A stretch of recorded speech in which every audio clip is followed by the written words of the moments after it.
Imagina los densos bosques y las montañas nevadas de Estados Unidos, donde la gente desaparece y nadie entiende cómo ni por qué. Liam Connors, un guardabosques experimentado, desaparece de su jeep en el Bosque Nacional Siskiyou. El coche está cerrado con llave, las llaves están dentro y sus huellas simplemente desaparecen en las rocas, como si se hubiera desvanecido en el aire. Años más tarde, en las Montañas Blancas, la guardabosques Caitlin Rogers informa por radio que oye pasos. Sin embargo, sus huellas desaparecen en la nieve, como si se hubiera desvanecido en el aire. Una placa, una linterna, una extraña señal en una cámara termográfica. Hay pruebas, pero no respuestas. ¿Qué demonios está pasando en estos lugares? Hoy intentaremos averiguar qué pudo haber arrastrado a estas personas a los parques nacionales de Estados Unidos. Suscríbete, dale a me gusta y agárrate fuerte. Va a ser aterradoramente interesante.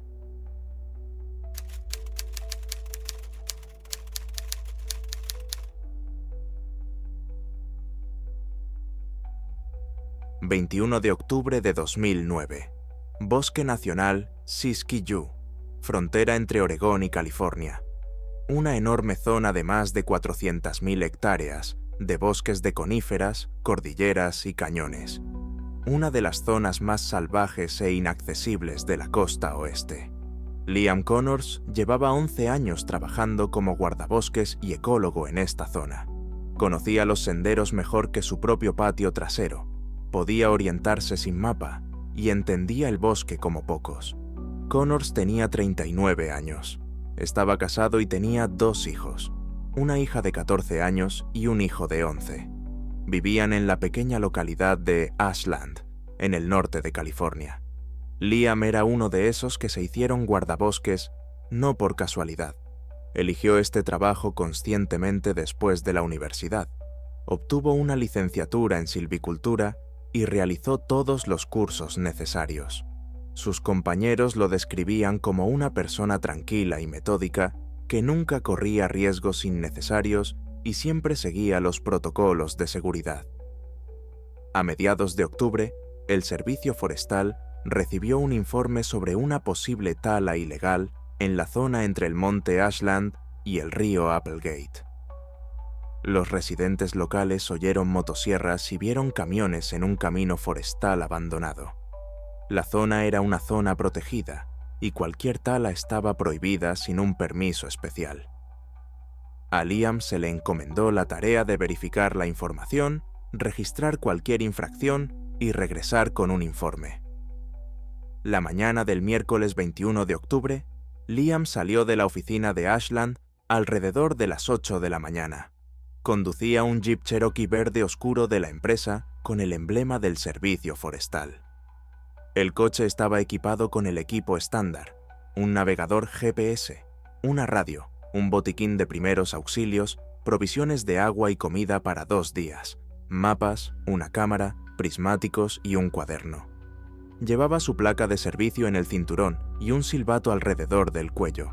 Llevaba consigo su teléfono móvil, pero la señal era mala en lo profundo del bosque, por lo que tuvo que depender de su radio y del GPS. La ruta se conocía de antemano. Desde Ashland hasta el lugar de tala previsto, había unos 40 kilómetros por la carretera principal, y luego había que girar por un camino de tierra que discurría junto al río Applegate. Desde allí, caminaría por un antiguo sendero que los leñadores habían utilizado en los años 70. Liam tenía previsto llegar al lugar al mediodía, inspeccionar la zona, tomar fotografías, volver al coche y regresar antes de que anocheciera. Llamó a su mujer antes de salir. Le dijo que estaría allí a la hora del almuerzo y que volvería a última hora de la tarde. No mencionó nada inusual. Su estado de ánimo era normal, profesional. La oficina forestal conocía su ruta. El rastreador GPS del coche transmitía las coordenadas cada 30 minutos. La última señal se registró a las 14:12, no muy lejos de una carretera forestal abandonada, a unos 3 kilómetros al norte del río Applegate. Se registraron las coordenadas y se marcó la posición del coche en el mapa. Después de eso, la señal desapareció. Al principio, nadie se preocupó. El GPS en las montañas a veces pierde la conexión con los satélites debido al terreno o a los árboles. Esperaban que la señal reapareciera en 1 o 2 horas. A las 4 de la tarde, todavía no había vuelto. Intentaron contactar con él por radio, pero no hubo respuesta. Llamaron a su teléfono móvil, pero estaba fuera de cobertura. A las 5 de la tarde empezaron a preocuparse. Llamaron a su esposa, quien les dijo que Liam no se había comunicado con ella desde la llamada de esa mañana. A las 6 de la tarde, cuando ya era de noche y la señal del GPS no había vuelto, decidieron enviar a otro guardabosques al lugar. Jeff Harrison, compañero de Liam, salió con su compañero alrededor de las 7 de la tarde. Llegaron a las últimas coordenadas conocidas en 1 hora. Encontraron el jeep de Connor sin problemas. El coche estaba aparcado cuidadosamente a un lado de un camino de tierra, con los faros apagados. Todas las puertas estaban cerradas con llave. Las ventanillas estaban cerradas. La llave estaba en el contacto, girada a la posición off. Harrison miró a través de las ventanas con una linterna. Todo en el interior estaba en su sitio. El navegador GPS estaba en el salpicadero, la radio en el asiento del copiloto, la mochila en el asiento trasero y la cámara cerca. Había una botella de agua medio vacía en el portavasos. El mapa estaba doblado y tirado en el salpicadero. No había señales de lucha, pánico o salida precipitada. Solo un coche cerrado con el equipo dentro. Harrison intentó abrir la puerta, pero estaba cerrada con llave. Miró debajo del coche, comprobó el maletero a través del cristal. Todo estaba bien. Llamó a Liam varias veces y escuchó. Silencio, solo el viento en las copas de los árboles y el sonido del río en la distancia. Pidieron refuerzos. A medianoche, 8 personas se habían reunido en el lugar. Guardabosques, voluntarios locales y 2 agentes de policía de Ashland. Organizaron una búsqueda inicial alrededor del coche.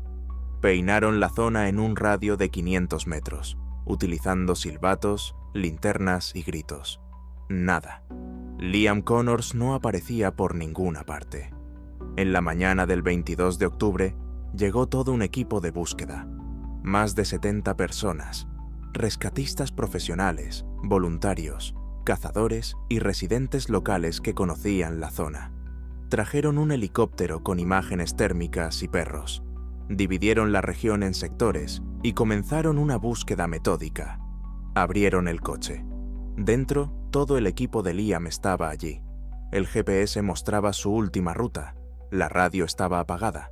La cámara tenía el carrete vacío. El cuaderno tenía anotaciones de los días anteriores, pero nada del 21 de octubre. Abrieron la mochila. Ropa de repuesto, comida, un botiquín de primeros auxilios, una navaja y una brújula. Todo estaba allí. Su teléfono móvil estaba apagado en la guantera. Volvieron a comprobar las puertas. Las 4 estaban cerradas desde dentro. El sistema de cierre centralizado funcionaba y no había señales de que hubieran forzado la entrada. Para cerrar las puertas de esta manera, había que estar dentro del coche y pulsar el botón de cierre, o salir y cerrarlo con la llave desde fuera. Pero la llave estaba dentro, en el contacto. Esto significaba una de 2 cosas. O bien Liam cerró las puertas desde dentro y luego salió de alguna manera sin abrirlas, o bien alguien más cerró el coche después de que él saliera y dejó la llave dentro. Lo primero es imposible.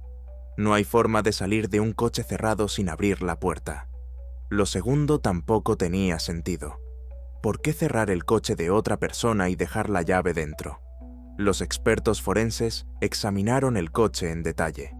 Las huellas dactilares del volante, las manillas de las puertas y el salpicadero pertenecían todas a Liam. No se encontraron huellas dactilares ajenas. No había rastros de sangre, suciedad o lucha en los asientos. El interior estaba limpio, salvo por el polvo habitual. Se encontraron varios arañazos en el exterior del coche, pero eran antiguos. El coche se utilizaba en caminos de tierra, por lo que los arañazos eran inevitables. No había daños recientes. Se encontraron huellas en el polvo debajo del coche. Los zapatos de Liam eran botas con suelas distintivas que llevaba en el trabajo. La huella derecha era clara, la izquierda ligeramente borrosa. Las huellas iban desde la puerta del conductor hacia el bosque, al norte. Continuaban durante unos 20 metros por el camino de tierra.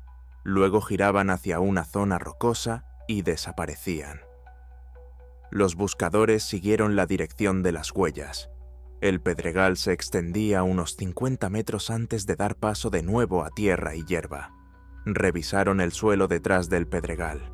No había huellas, ni huellas de botas, ni hierba pisoteada, ni ramas rotas. Era como si Liam hubiera llegado a las rocas y se hubiera desvanecido en el aire. Los perros intentaron seguir el rastro, pero lo perdieron en las rocas. Intentaron rodear el pedregal, buscando una continuación de la ruta. Uno de los perros mostró interés en una zona a 100 metros al este, pero tampoco encontraron nada allí. Un helicóptero con una cámara térmica sobrevoló la zona en un radio de 10 kilómetros. No se detectaron señales de calor de un cuerpo humano. Revisaron barrancos, gargantas y matorrales densos. Nada. 3 días después, la búsqueda continuaba, pero las posibilidades de encontrar a Liam con vida disminuían rápidamente. La temperatura nocturna bajó a 5 grados y llovía. Sin refugio ni ropa de abrigo, una persona no aguantaría mucho tiempo. Y Liam no llevaba mochila ni ningún equipo. Lo había dejado todo en el coche. Buscaron durante otra semana. Peinaron la zona en un radio de 15 kilómetros alrededor del coche. Revisaron todos los senderos, caminos, arroyos y cuevas. Bajaron al río Applegate y registraron las orillas, pero no encontraron ningún rastro. Subieron las laderas de la montaña Ashland y revisaron antiguos campamentos de leñadores. No obtuvieron ningún resultado. Se plantearon varias teorías. La primera era un accidente. Liam salió del coche, fue a explorar la zona, se cayó, se golpeó la cabeza y perdió el conocimiento. Pero, ¿dónde estaba el cuerpo? Registraron la zona metro a metro. La segunda teoría era que había sido atacado por un animal salvaje. En esos bosques había osos y pumas. Quizás un depredador había atacado a Liam y se había llevado su cuerpo. Pero no había señales de un ataque. No había sangre cerca del coche, ni señales de lucha, ni huellas de animales cerca. ¿Y por qué un depredador habría cerrado las puertas del coche? La tercera versión es el asesinato. Quizás Liam se topó con un grupo de leñadores ilegales que lo mataron y escondieron el cuerpo. Pero, de nuevo, el coche estaba cerrado por dentro. Todas sus pertenencias estaban en su sitio y no había señales de lucha. ¿Cómo podrían los delincuentes cerrar el vehículo con la llave todavía en la cerradura, sin dejar huellas dactilares? La cuarta versión es que Liam se marchó voluntariamente. Quizás tenía problemas personales, deudas o ganas de empezar una nueva vida. Pero sus colegas y su familia lo negaron categóricamente. Una familia normal, un trabajo estable, sin deudas ni conflictos. ¿Por qué iba a abandonar su coche con todo su equipo en medio del bosque? A finales de octubre, se suspendió la búsqueda activa. El caso se remitió a la policía como una desaparición en circunstancias poco claras. La familia insistió en continuar la búsqueda, pero sin nuevas pistas, no había nada que hacer. El 23 de noviembre, exactamente un mes después de la desaparición, un grupo de guardabosques realizaba una patrulla rutinaria a 3 kilómetros al noroeste del lugar donde se había encontrado el coche de Liam. Era una zona que ya había sido peinada 2 veces durante la búsqueda. Uno de los guardabosques, Mark Davis, vio algo brillante en la base de un viejo roble. Se acercó y vio que era una placa del servicio forestal. Una placa metálica con un nombre y un número. Liam Connors, guardabosques ecólogo, número de identificación 8324. La placa estaba limpia, sin rastros de suciedad ni corrosión. Yacía en el suelo entre las hojas caídas, pero no estaba cubierta por ellas. Parecía como si la hubieran colocado allí recientemente. Davis llamó inmediatamente a sus colegas, acordonó la zona y llamó a la policía. Los expertos forenses examinaron el lugar donde se encontró la placa. No había otros objetos ni rastros alrededor de la placa. El suelo estaba intacto y las hojas yacían de forma natural. La placa estaba sujeta al uniforme de Liam con un broche especial. Había sido arrancada, como si la hubieran quitado a la fuerza o se hubiera enganchado en algo y hubiera rebotado. Se comprobaron los registros de los equipos de búsqueda. Esta zona había sido registrada 2 veces, el 24 y el 27 de octubre. En ambas ocasiones, los equipos pasaron a menos de 5 metros del roble bajo el que se encontró la insignia. Iluminaron con sus linternas y examinaron el suelo. Nadie vio nada. La insignia apareció allí más tarde, entre el 27 de octubre y el 23 de noviembre. Esto significaba que había 2 posibilidades. O bien la insignia siempre había estado allí, pero no se había visto durante la búsqueda, o bien alguien la había colocado allí después de que la búsqueda hubiera terminado.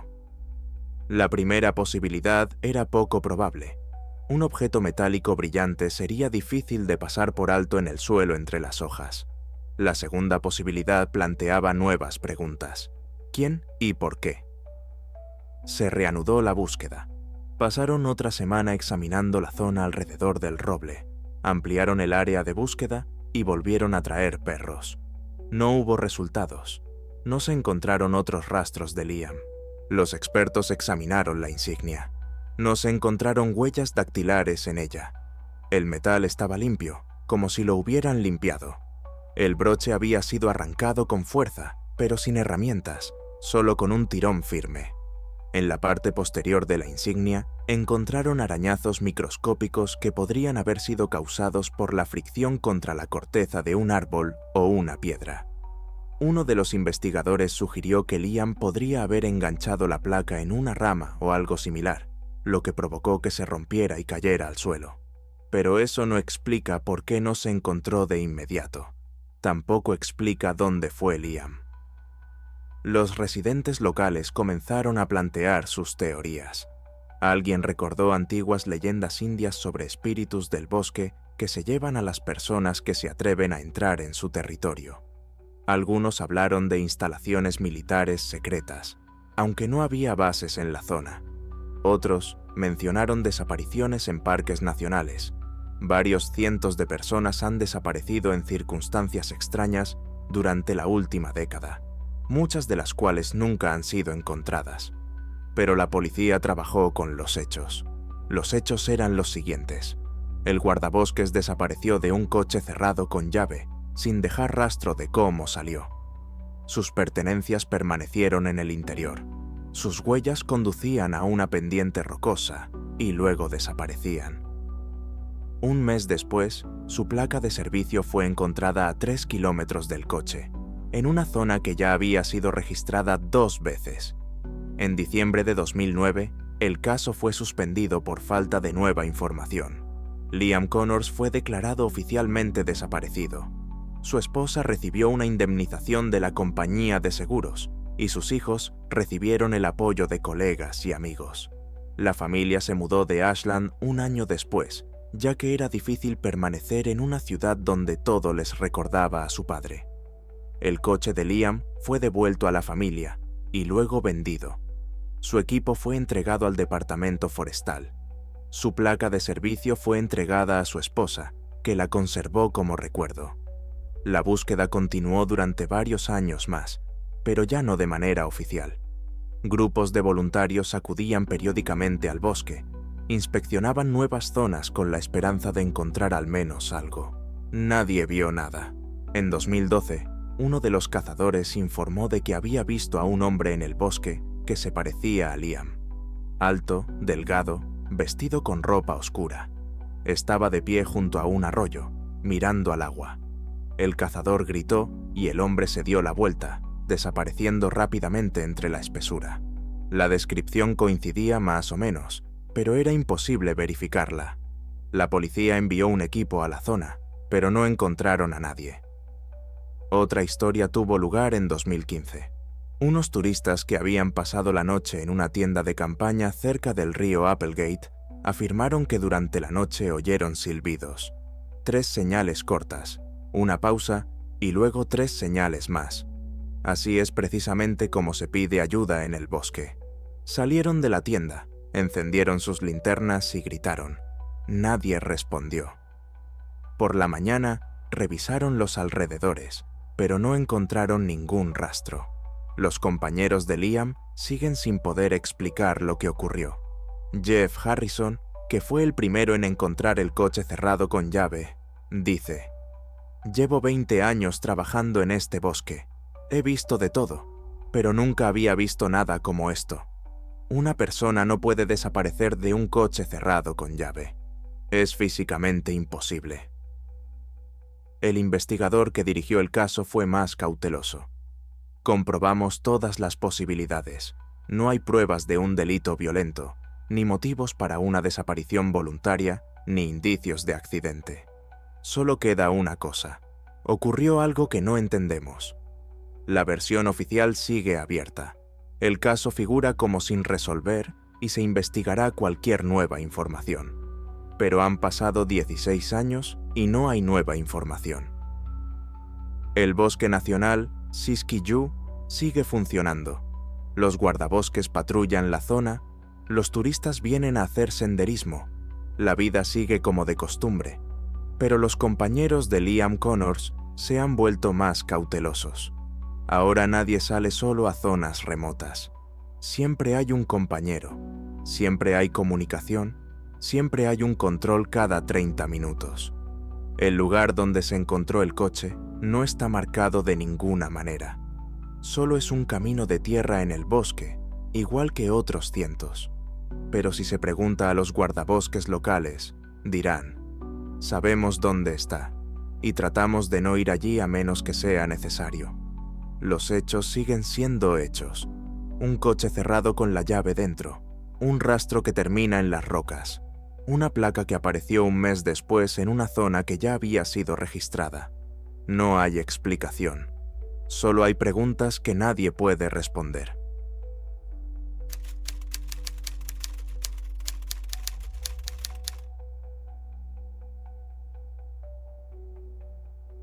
Lo último que dijo por radio fue: «Creo que oigo pasos detrás de mí, pero no hay nadie». Eso fue a las 17:08, y después se perdió la conexión. Sus huellas eran rectas sobre la nieve, sin signos de pánico ni prisa, y luego simplemente desaparecieron en medio de una zona abierta, como si se hubiera desvanecido en el aire. 4 horas más tarde, la cámara térmica del equipo de búsqueda detectó una débil señal de calor en las montañas. Cuando los rescatadores llegaron al lugar, no había nadie allí, ni huellas humanas, ni huellas de animales, solo vacío. 18 de enero de 2019. Bosque Nacional White Mountain, New Hampshire. Uno de los entornos invernales más duros de la costa este de Estados Unidos. Cordilleras de más de 1.600 metros de altura, gargantas, bosques donde las temperaturas suelen bajar de los 20 grados bajo cero y los vientos alcanzan la fuerza de un huracán. Cada año mueren turistas aquí. Algunos subestiman el clima, otros se desvían del sendero y otros simplemente no llegan a tiempo al refugio. Kaylin Rogers conocía estas montañas. Tenía 29 años y era guardabosques especializada en seguridad invernal y mantenimiento de refugios de emergencia. Llevaba 5 años en el servicio.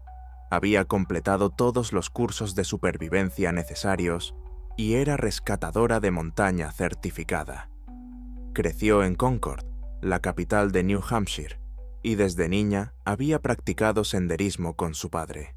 Después de la universidad, se unió al servicio de parques. Quería trabajar en la naturaleza y ayudar a la gente. Sus compañeros la describían como responsable, cautelosa y siempre respetuosa con el protocolo.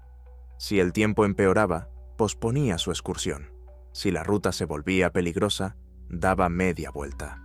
Estaba en buena forma física, corría con regularidad, escalaba rocas y participaba en competiciones de orientación invernal. A mediados de enero de 2019, otro frente ártico azotó el parque. La temperatura bajó a 25 grados bajo cero, el viento arreció y se pronosticó una tormenta de nieve para el final de la semana. En tales condiciones, era necesario inspeccionar los refugios de emergencia, pequeñas cabañas de madera repartidas a lo largo de las rutas, donde los turistas sorprendidos por el mal tiempo podían refugiarse. Había que asegurarse de que hubiera leña, cerillas y mantas en su interior, que las puertas se abrieran y que el techo no tuviera goteras. Caitlin tomó la ruta entre el paso de Franconia y la cresta de Von Cliff. El tramo tenía unos 12 kilómetros de longitud, con 3 refugios a lo largo del camino. El plan era salir temprano por la mañana, revisar el primer refugio a la hora del almuerzo, el segundo a las 3 de la tarde, el tercero a las 5 de la tarde y regresar a la base a las 8. Las horas de luz eran escasas, anochecía a las 4:30, por lo que tendría que caminar parte del trayecto en la oscuridad, pero llevaba una potente linterna frontal y pilas de repuesto. Llevaba consigo el equipo habitual, una mochila con provisiones de comida y agua, un botiquín de primeros auxilios, un navegador GPS, una radio, una brújula, un mapa, ropa de repuesto, un saco de dormir para pasar la noche en caso de emergencia y bengalas de señalización. En el cinturón llevaba un cuchillo, un silbato y una multiherramienta. Iba vestida para el clima, ropa interior térmica, chaqueta de lana, chaqueta de plumón, chaqueta cortavientos, pantalones aislantes, botas altas con suelas gruesas, gorro, guantes y pasamontañas. Su mochila pesaba unos 15 kilos. La mañana del viernes 18 de enero salió de la base alrededor de las 7. El tiempo era despejado, el viento era suave y la temperatura era de menos 18 grados. Las condiciones eran normales para el invierno en esa zona. La oficina conocía su ruta. El GPS transmitía las coordenadas cada 30 minutos y la radio funcionaba en el canal del servicio del parque. El primer refugio estaba a 6 kilómetros de la base. Llegó a las 10:30 de la mañana, se puso en contacto e informó. Refugio número 7, todo bien, sigo adelante. Comprobó la leña, el suministro de cerillas, las mantas, todo estaba en su sitio. Lo anotó en su cuaderno, cerró la puerta con llave y siguió adelante. El segundo refugio estaba a 4 kilómetros al norte, en la ladera de la cresta. La ruta atravesaba el bosque y luego salía a una zona abierta, una ladera desnuda con arbustos dispersos, azotada por el viento. Llegué alrededor de las 2 de la tarde y volví a ponerme en contacto. Refugio número 12, comprobado, todo bien. Temperatura de menos 21 grados. El viento está arreciando. Me dirijo al tercero. La oficina registró la hora. 14:03. El GPS mostraba su posición, indicando que avanzaba según lo previsto a buen ritmo. La previsión meteorológica había empeorado ligeramente. Se esperaba que el viento arreciara por la tarde, pero por ahora no había nada crítico. El tercer refugio estaba a otros 2 kilómetros, al otro lado de la cresta. La ruta pasaba por una ladera abierta y luego descendía hacia una hondonada donde se encontraba la cabaña. Se suponía que Caitlin llegaría allí a las 5 de la tarde, comprobaría el refugio y comenzaría su viaje de regreso. A las 15:42 se puso en contacto. Cruzando la cresta, viento fuerte, visibilidad normal, estaré allí en 20 minutos.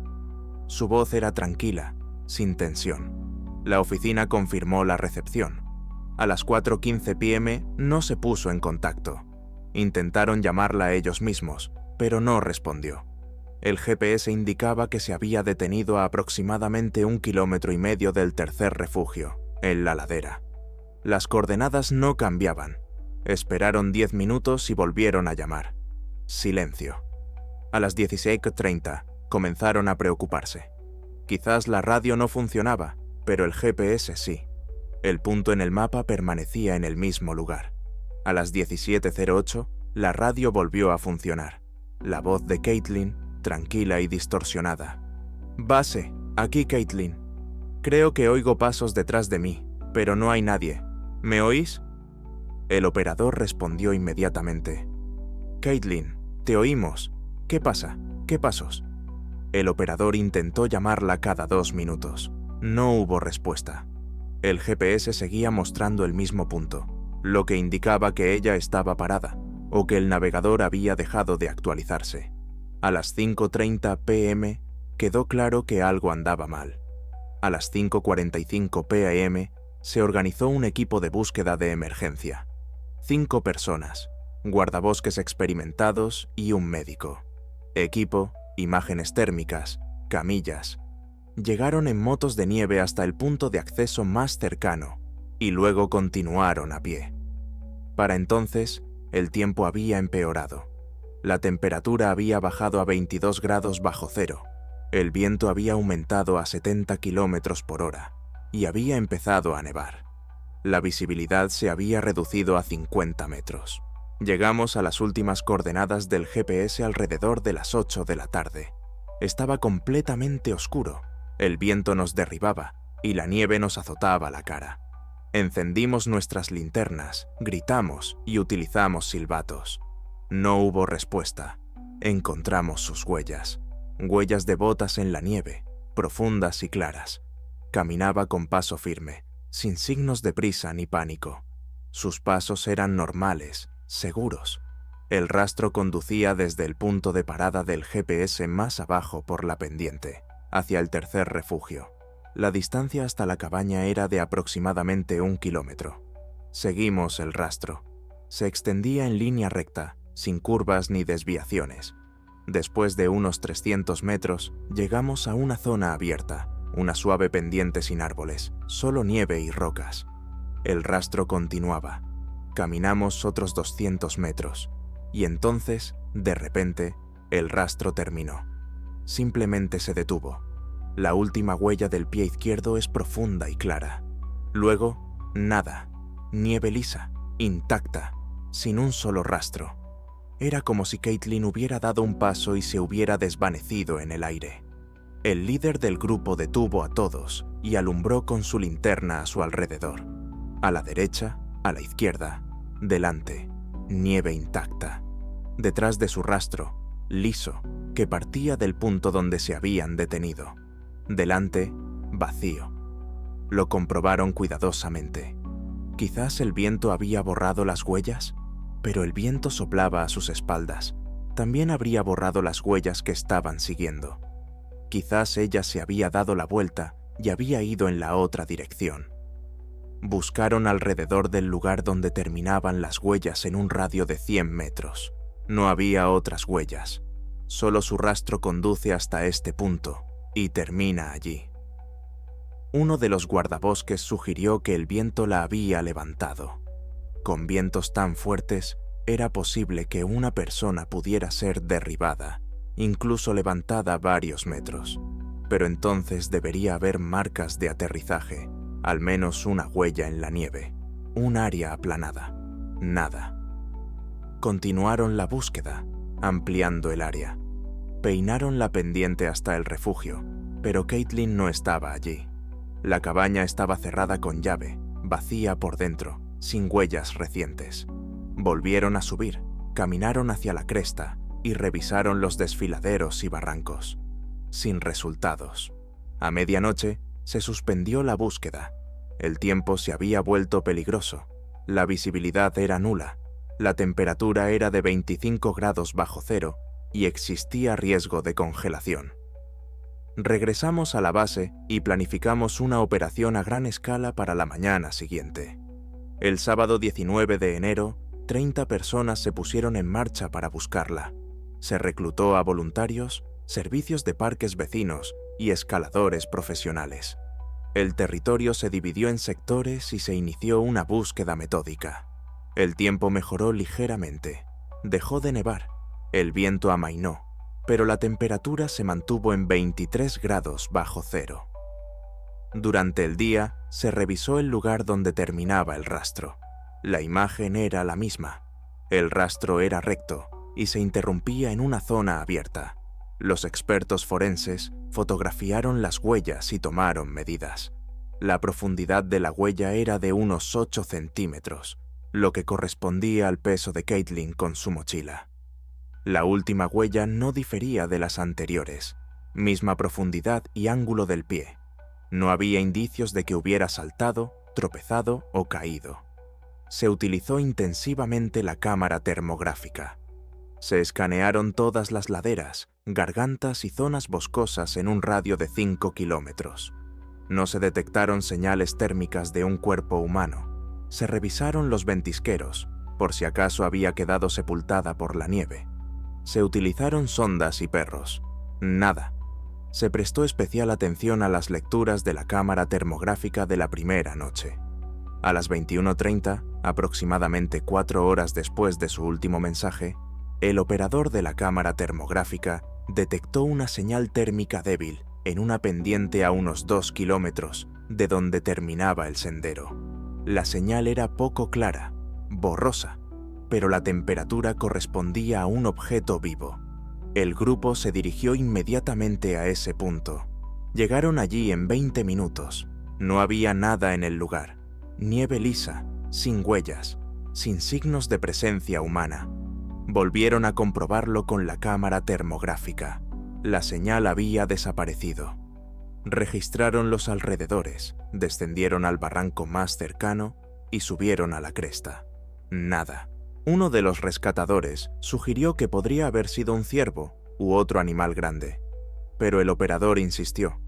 La señal era estática, el objeto no se movía, y los animales no se quedan quietos con ese tiempo.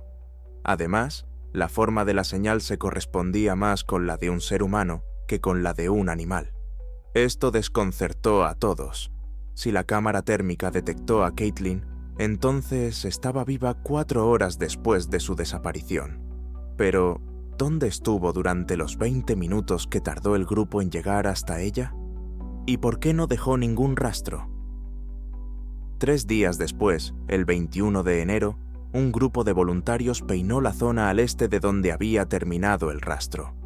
Uno de ellos vio algo en una roca, una gran piedra que sobresalía de la nieve. Se acercó y vio que era una linterna frontal, la misma linterna que tenía Caitlin. La linterna estaba colocada cuidadosamente sobre la superficie plana de la roca, no tirada al suelo. Estaba apagada, las pilas estaban en su sitio y funcionaba correctamente. La correa estaba intacta, sin rasgaduras. No había nada más cerca de la linterna, ni otros objetos ni rastros. El lugar se encontraba a aproximadamente 1,5 kilómetros de donde terminaba el rastro, en una pendiente que ya había sido registrada 2 veces. Los voluntarios que habían estado allí, los días 19 y 20 de enero, afirmaron que habían revisado la roca y no habían encontrado nada en ella. La linterna apareció más tarde. Los expertos forenses examinaron el hallazgo. No había arañazos, daños ni signos de caída en el cuerpo de la linterna. Estaba limpia, como si la hubieran limpiado. No se encontraron huellas dactilares, o alguien las había borrado, o Caitlin llevaba guantes cuando cogió la linterna por última vez. ¿Por qué estaba la linterna en la roca? Si Caitlin la había quitado, ¿por qué? Si estaba en peligro, ¿por qué la colocó cuidadosamente sobre la roca? Si alguien la había atacado, ¿por qué el agresor dejó pruebas? La búsqueda continuó durante otras 2 semanas. Peinaron la zona en un radio de 10 kilómetros. Revisaron todos los refugios, cuevas, gargantas y arroyos helados. Utilizaron un helicóptero cuando el tiempo lo permitió. Recurrieron una y otra vez a los perros. No encontraron a Caitlin Rogers. En febrero, se suspendió la búsqueda activa. La temperatura seguía siendo extremadamente baja. Sin refugio, comida y calor, una persona no podía sobrevivir más de un día. Si Caitlin estaba viva la noche en que la cámara térmica detectó la señal, no pudo haber aguantado más tiempo. El caso se traspasó a la policía estatal. Había varias teorías. La primera era un accidente. Se cayó, se lesionó, se alejó en dirección desconocida y murió congelada en algún lugar fuera de la zona de búsqueda. pero el rastro termina en una zona abierta. ¿Dónde podría haberse caído? La segunda teoría era la desorientación. Quizás empezó a mostrar signos de hipotermia y confusión, y perdió el rumbo. Pero su último mensaje era coherente, su voz tranquila, y el GPS mostraba que se movía en la dirección correcta. La tercera versión era un ataque, una persona o un animal. Pero no había signos de lucha, ni otros rastros, nadie oyó gritos. ¿Y cómo explicar la interrupción de su rastro en una zona abierta? La familia de Caitlin no creía ninguna de las versiones. Sus padres insistieron en continuar la búsqueda, contrataron rastreadores privados y publicaron anuncios. Su madre concedió entrevistas y pidió a los testigos que se presentaran. Nadie respondió. En primavera, cuando se derritió la nieve, se volvió a registrar la zona. Esperaban encontrar su cuerpo, o, al menos, su mochila, su ropa, o su navegador GPS. No encontraron nada. El único hallazgo fueron los restos de una bengala de señales a unos 3 kilómetros de donde terminaba su rastro. Al parecer, la bengala se había utilizado recientemente, ya que la carcasa metálica aún no se había corroído. Un examen confirmó que la bengala era del equipo de Caitlin y que el lote coincidía con los resultados esperados. Esto significaba que había intentado enviar una señal. ¿Cuándo? ¿La noche en que desapareció? ¿Más tarde? Ninguno de los miembros del equipo de búsqueda había visto la bengala, pero en una tormenta de nieve y con poca visibilidad, es posible que no la hubieran visto. En el verano de 2019, la búsqueda finalmente se suspendió. Caitlin Rogers fue declarada oficialmente muerta. La familia recibió una indemnización y celebró un funeral sin cuerpo. El servicio del parque llevó a cabo una investigación interna. Revisaron los registros, las acciones del operador y el equipo. No se encontraron infracciones. Caitlin siguió todas las reglas. La ruta estaba acordada, la comunicación funcionaba y el GPS transmitía datos. Simplemente desapareció en algún momento. Su último mensaje: creo que oigo pasos detrás de mí, pero no hay nadie ahí. Fue analizado repetidamente. Los Ketchum psicólogos sugirieron que podría haber empezado a tener alucinaciones debido a la hipotermia o al estrés. Pero la temperatura en ese momento era de menos 21 grados. Caitlin iba vestida para el clima y se movía activamente, por lo que el riesgo de hipotermia era mínimo. El estrés también era poco probable, ya que era una guardabosques experimentada, acostumbrada a las excursiones en solitario. Los residentes locales recordaron viejas historias. Decían que en estas montañas los espíritus del invierno se llevan a las personas. Aquellos que oyen pasos en el vacío son llevados a otro mundo. Debes regresar inmediatamente si oyes algo inexplicable detrás de ti. Pero estas son leyendas, no hechos. Los compañeros de Caitlin aún no entienden lo que pasó. Uno de los líderes de la búsqueda dijo en una entrevista: «He participado en docenas de operaciones. He visto morir a gente en las montañas, pero nunca había visto nada como esto. Las huellas no desaparecen sin más. Las personas no se desvanecen en el aire». El operador de imágenes térmicas que detectó la señal 4 horas después de la desaparición dimitió un año después. En una conversación privada, admitió: «Definitivamente vi la señal térmica. Era un objeto vivo, una persona. Llevo 15 años trabajando con esta tecnología, no me equivoco. Pero cuando llegamos allí, no había nadie. Es imposible, pero sucedió».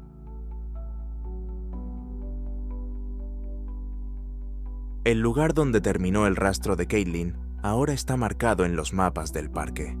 No es oficial, pero los guardabosques conocen este lugar. Intentan no ir allí solos, especialmente en invierno. Varias veces, los turistas han informado de que han oído ruidos extraños allí, pasos en la nieve cuando no hay nadie más alrededor. Lo comprobaron, pero no encontraron nada. La versión oficial sigue sin estar clara.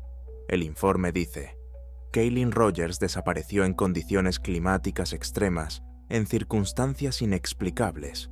No se ha determinado la causa de su desaparición. Los hechos son conocidos. El último informe de pasos.